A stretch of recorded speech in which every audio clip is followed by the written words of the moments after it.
வணக்கம் மக்களே, welcome to let's understand everything. இந்த வீடியோ எதுக்காகனா, நாங்கள் கொஞ்ச நாளாக வீடியோ போடாதப்போ கமெண்ட் செக்ஷனில் நிறைய பேர் கேட்ட ஒரே கேள்வி, ஃபோர்ஸ்னா என்ன, மோஷன்னா என்ன, லா ஆஃப் மோஷன்னா என்ன, இதுக்குன்னு ஒரு தனியாக வீடியோ போடுங்க அப்படின்னு கேட்டிருந்தாங்க. அதுக்கான வீடியோ தான் இது. ஸோ நம்ம இந்த வீடியோவில் ஃபோர்ஸ்னா என்ன, மோஷன்னா என்ன, லா ஆஃப் மோஷன்னா என்ன அப்படிங்கிறத தான் நம்ம பார்க்க போகிறோம். நீங்கள் முதல்ல லெட்ஸ் அண்டர்ஸ்டாண்ட் எவ்ரிதிங் சேனலுக்கு வந்திருந்தீங்க அப்படின்னா கீழே சப்ஸ்கிரைப் பட்டன் இருக்கும், அதை சப்ஸ்கிரைப் பண்ணிக்கோங்க. பக்கத்துலேயே ஒரு பெல் ஐக்கான் இருக்கும், அதையும் ப்ரெஸ் பண்ணிக்கோங்க. முதல்ல அந்த மோஷன் அண்ட் ஃபோர்ஸை தெரிஞ்சுக்கிறதுனால என்ன லாபம் அப்படின்னு பார்த்தோம்னா, கிட்டத்தட்ட ஒரு 70 to 75% ஆன science content based on force and motion. So நமக்கு பேசிக்ஸ் நல்லா தெரிஞ்சிருந்தது அப்படின்னா நம்ம சயின்ஸ்ல அடுத்தடுத்து அட்வான்ஸா படிக்கும் போது ரொம்ப ஈஸியா இருக்கும். அண்ட் இந்த ஃபோர்ஸ் அண்ட் மோஷன் அப்படிங்கிறது லா ஆஃப் மோஷனுக்குள்ள வருது. இந்த லா ஆஃப் மோஷனை சொன்னது சர் ஐசக் நியூட்டன். இந்த லா ஆஃப் மோஷனை தெரிஞ்சுக்கிட்டு நம்ம ஃபோர்ஸ் அண்ட் மோஷனுக்கு போகலாம். லா ஆஃப் மோஷன் அப்படின்னா ஃபர்ஸ்ட் இந்த லா அப்படிங்கிறதுக்கு பொதுவா ஒரு நார்மலான பீப்புள் பாயிண்ட் ஆஃப் வியூல லா அப்படின்னு எடுத்துக்கிட்டோம்னா ஒரு நாட்டோட சட்டத்திட்டங்கள் அப்படிங்கறத நம்ம லான்னு சொல்லுவோம். இதுவே சயின்ஸ் பாயிண்ட் ஆஃப் வியூல எடுத்துக்கிட்டோம்னா சயின்ஸ்ல தியரியும் இருக்கு,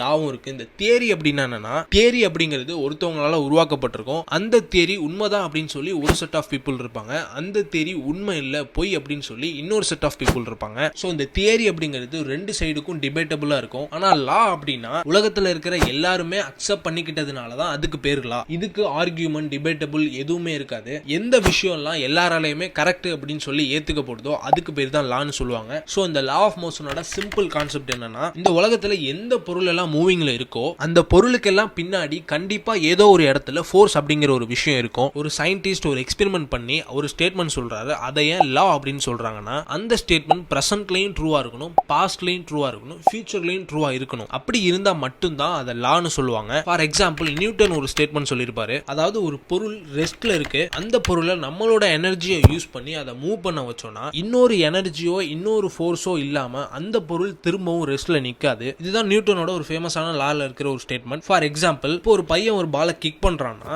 அந்த பால் தரையில உருண்டுகிட்டே மூவ் பண்ணி போய்கிட்டு இருக்கு. ஆனா ஒரு கட்டத்துக்கு மேல போய் ஒரு இடத்துல ரெஸ்டா நின்றுது. இப்போ நீங்க கேட்கலாம், இன்னொரு ஆப்போசிட் எனர்ஜி தடுக்காமலேயே அந்த பால் ஒரு இடத்துல போய் நின்றுச்சு அப்படின்னு நீங்க கேட்கலாம். ஆனா அந்த பால் தரையில உராசிக்கிட்டே தான் போச்சு. அந்த உராய்வு பாலை நிச்சயமா நிறுத்த தான் ட்ரை பண்ணும். சோ அதுதான் அங்க external energy or force. So அதனாலதான் அந்த கிக் பண்ண பால் ஒரு குறிப்பிட்ட இடத்துக்கு மேல அதால மூவ் பண்ண முடியாம நின்றுச்சு. சோ இந்த ஸ்டேட்மெண்ட் பிரசன்ட்லயா இருக்கட்டும், பாஸ்ட்லயா இருக்கட்டும், ஃபியூச்சர்லயா இருக்கட்டும், எங்க போனாலும் ட்ரூவா தான் இருக்க போகுது. இந்த மாதிரி இருக்கிறத தான் லா நம்ம சொல்லுவோம். இது வரைக்கும் நாங்க சொன்ன கான்செப்ட் எதுவும் புரியாம இருந்ததுன்னா நியூட்டன் ஃபர்ஸ்ட் லா, second law, third law video already இந்த சேனல்ல போட்டிருக்கோம். அதுக்கான லிங்க் கீழே டிஸ்கிரிப்ஷன்லயும் மேல ஐ பட்டன்லயும் இருக்கு. அந்த வீடியோ பாத்தீங்கன்னா இன்னும் மோர் கிளாரிட்டி கிடைக்கும். இப்போ ஃபோர்ஸ் அப்படின்னா என்னன்னா, ரொம்ப சிம்பிளா வச்சுக்கோங்க. ஒரு பொருள் ஒரு இடத்துல ரெஸ்ட்ல இருக்கு, அந்த பொருள் டக்குன்னு மூவ் ஆகுது. இப்போ மூவ் ஆயிட்டு இருக்கிற பொருள் சடனா நிக்குது. அதே மாதிரி வேகமா மூவ் ஆயிட்டு இருக்கிற ஒரு பொருள் டக்குன்னு ஸ்லோ ஆகுது. அதே மாதிரி ஸ்லோவா போய்கிட்டு இருக்கிற இன்னொரு பொருள் சடனா வேகமா போகுது. அதே மாதிரி இன்னொரு பொருள் நேர்கோட்டில் போய்கிட்டு இருக்கும்போது அதோட டைரக்ஷனை மாத்தி லெஃப்ட்லயோ ரைட்லயோ போகுது. இப்போ நான் சொன்ன ஒரு 5 to 6 சினாரியோ எல்லாத்துக்குமே பொதுவா இருக்கிற ஒரே விஷயம் ஃபோர்ஸ். இப்போ நீங்க உலகத்துல இருக்கிற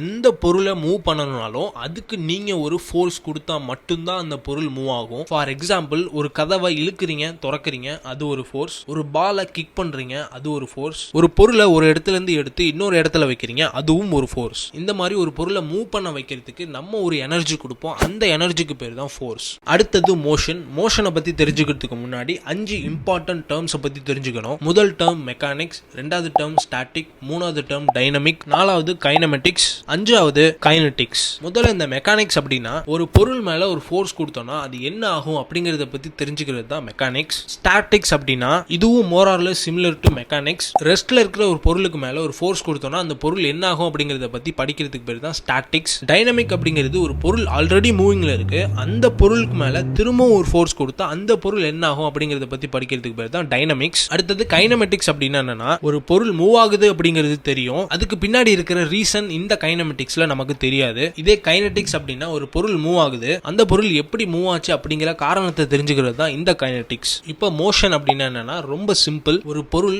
அதுக்கு மேல கொடுக்கக்கூடிய ஃபோர்ஸ் மூலமா தன்னோட பொசிஷனை சேஞ்ச் பண்ணிக்குது. To change the position of the object over time. ஒரு பொருள் தன்னோட பொசிஷனை மாத்திக்குது டைம் ஆக ஆக. ஃபார் எக்ஸாம்பிள், இப்போ நான் ஒரு பாலை ஒரு ஸ்ட்ரீட்ல இருந்துகிட்டு இன்னொரு ஸ்ட்ரீட்டை நோக்கி நான் உதைக்கிறேன். என்னோட தெருவுல இருந்து நான் அந்த பாலை உதைக்கும் போது மணி 7, ஆனா அந்த பால் அந்த ஸ்ட்ரீட்டுக்கு போன நேரம் 7:02. சோ இந்த 2 நிமிஷம் கேப்ல பால் அப்படிங்கிற ஒரு ஆப்ஜெக்ட் தன்னோட பொசிஷனை சேஞ்ச் பண்ணி ஒரு தெருவுல இருந்து இன்னொரு தெருவுக்கு போயிருக்கு. சோ இதை தான் நம்ம மோஷன் சொல்லுவோம். இப்போ நான் சொன்ன விஷயத்த நியூட்டன் லாவா வெளியேறதுக்கு முன்னாடி ஹாரிஸ்டாட்டில் அப்படிங்கிற கிரீக் நாட்டை சேர்ந்த ஒரு விஞ்ஞானி, இவர் ஒரு சில எக்ஸ்பெரிமெண்ட்லாம் ஃபோர்ஸ் அண்ட் மோஷனை வச்சு பண்ணி பார்த்துட்டு இவர் ஒரு 4 பாயிண்ட் சொல்றாரு. அது என்னென்ன அப்படிங்கறத பார்க்கலாம். முதல் பாயிண்ட், இந்த உலகத்துல இருக்கிற எல்லா ஆப்ஜெக்ட்டுமே டிஃபால்ட்டான ஸ்டேட் ரெஸ்ட் ஸ்டேட். ஏதோ ஒரு கட்டத்துல ஏதோ ஒரு ஃபோர்ஸ் அந்த ஆப்ஜெக்ட்டுக்கு கொடுக்கறதுனால அது மூவிங்ல இருக்கு அப்படின்னு சொல்றாரு. செகண்ட் பாயிண்ட், ஒரு ஆப்ஜெக்ட் ஒரு ஃபோர்ஸ் மூலமா மூவிங்ல இருக்கு அப்படின்னா அந்த ஆப்ஜெக்ட் ஒரு சில கட்டத்துக்கு மேல எந்த எக்ஸ்டர்னல் ஃபோர்ஸ் கொடுக்கறனாலும் அந்த ஆப்ஜெக்ட் நின்னுடும் அப்படின்னு சொல்லியிருக்காரு. சோ இந்த பாயிண்ட் நியூட்டன் சொன்னதுல இருந்து ஆப்போசிட்டா இருக்கு. தேர்ட் பாயிண்ட், இந்த உலகத்துல ஒரு சில பொருள் மூவிங்ல இருக்கும்போது ஃபோர்ஸ் கொடுத்தா நிக்கும், இன்னும் ஒரு சில பொருள் ஃபோர்ஸ் கொடுக்காமலும் நிக்கும் அப்படின்னு சொல்லி கேட்டகரைஸ் பண்றாரு. நாலாவது பாயிண்ட், ஒரு ஃபோர்ஸே இல்லாத இடத்துக்கு போயிட்டு ரெண்டு வெவ்வேறு வெயிட் இருக்கக்கூடிய பொருளை ஒரே டயத்துல கீழே போட்டா வெயிட் அதிகமா இருக்கிற பொருள் முதல்ல கீழே விழும் அப்படின்னு சொல்றாரு. இது எல்லாத்தையுமே படிச்சுட்டு கலீலியோ ஒரு சில எக்ஸ்பெரிமெண்ட்லாம் செஞ்சு பார்த்துட்டு அவர் ஒரு ஸ்டேட்மெண்ட் சொல்றாரு. அது என்னன்னா, இந்த உலகத்துல இருக்கிற எல்லா ஆப்ஜெக்ட்டுக்குமே டிஃபால்ட்டான ஸ்டேட் ரெஸ்ட் கிடையாது. ஒரு சில பொருள் டிஃபால்ட்டாவே ரெஸ்ட்ல இருக்கும், ஒரு சில பொருள் டிஃபால்ட்டாவே மூவிங்ல இருக்கும் அப்படின்னு சொல்றாரு. ரெண்டாவது பாயிண்ட், இந்த ரெண்டாவது point more or less similar to Newton's point. ஒரு பொருள் மூவிங்ல இருக்குன்னா ஏதாவது ஒரு எக்ஸ்டர்னல் ஃபோர்ஸ் கொடுத்தா மட்டும்தான் அந்த பொருளால திரும்பவும் நிக்க முடியும். மூணாவது பாயிண்ட் ரொம்ப ரொம்ப இம்பார்ட்டன்ட் பாயிண்ட், ஒரு பொருள் மூவிங்ல இருக்கு, சடனா ஒரு எக்ஸ்டர்னல் ஃபோர்ஸ் வந்து அதை நிப்பாட்ட ட்ரை பண்ணுது அப்படின்னா உடனே அந்த ஆப்ஜெக்ட் நிக்காது, கொஞ்சம் தூரமாவது மூவ் பண்ணிட்டு அதுக்கப்புறமா தான் நிக்கும். ஃபார் எக்ஸாம்பிள், நம்ம பஸ்ல டிராவல் பண்ணிட்டு இருக்கோம் அப்படின்னா பஸ் மூவிங்ல இருக்கும்போது சடனா பிரேக் போட்டாங்கன்னா பஸ் உடனே அதே இடத்துல நிக்காது, கொஞ்சம் தூரம் மூவ் பண்ணிட்டு தான் அந்த பஸ் ஸ்டாப் ஆகும். சோ இதுக்கு பேர் தான் இனர்ஷியா அப்படின்னு சொல்றாரு. அண்ட் அதே மாதிரி நாலாவது பாயிண்ட், அதே மாதிரி ஒரு வேக்யூம் பேஸ்ல நின்னுட்டு ரெண்டு வெவ்வேறு வெயிட் இருக்கக்கூடிய பொருளை ஒரே டயத்துல கீழே போட்டா ரெண்டு பொருளும் ஒரே சமயத்துல வந்து கீழே விழுன்னு கலீலியோ சொல்றாரு. இப்ப வெறும் இந்த 3 சயின்டிஸ்ட்குள்ளவே இவ்வளவு பாயிண்ட்ஸ் டிஃபரன்ஸ் இருக்கு. இது எல்லாமே அந்தந்த சயின்டிஸ்ட் அவங்கவுங்க எக்ஸ்பெரிமெண்ட்டை பேஸ் பண்ணி சொன்ன பாயிண்ட்ஸ். ஃபர்ஸ்ட் வந்து இந்த அரிஸ்டாட்டில் அப்படிங்கிற ஒரு